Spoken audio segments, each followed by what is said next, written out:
Starting with Xojo 2023 Release 2, you will be able to use a new control in your iOS projects to display any PDF file you need. This includes also the thumbnails of the PDF pages. The way to use this control in your iOS projects is pretty straightforward. Drag it from the library and drop it into the screen layout you want to use to display the PDF.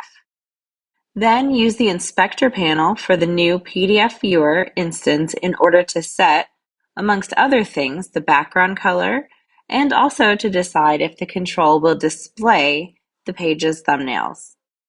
Of course, these are some of the PDF Viewer Control properties you can also set via code. The way to set the PDF document being displayed by the control is done through the document property of the control instance. In this example, it's a PDF document that was previously added to the project using building copy file step to the resources folder. So we can access it from our code using special folder.resource in order to get the folder item instance that is finally assigned to the document property of the PDF viewer. In addition, the PDF viewer control also has another feature that you may find useful. This is the one in charge of retrieving all of the text contents of the assigned PDF file as a string, so you can work with it afterwards for the needs of the logic of your app. This is done through the content property of the PDF View Control instance.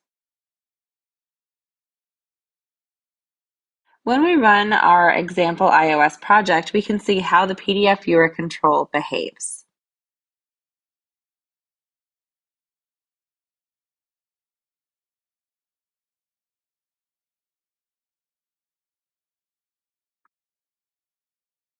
So we can see how the assigned PDF document is displayed using the two pages continuous layout. And of course, you can zoom them in or move through the document using the usual iOS gestures. In addition, as we set for the control instance, it's possible to move through the document pages by tapping or dragging through the thumbnails area of the control. And remember that both the thumbnails area and the layout itself can be changed via code on the fly. Of course, since the PDF Viewer Control is an iOS native control, you can expect the same kind of supported features, like tapping a link in order to open the linked pages in the iOS browser.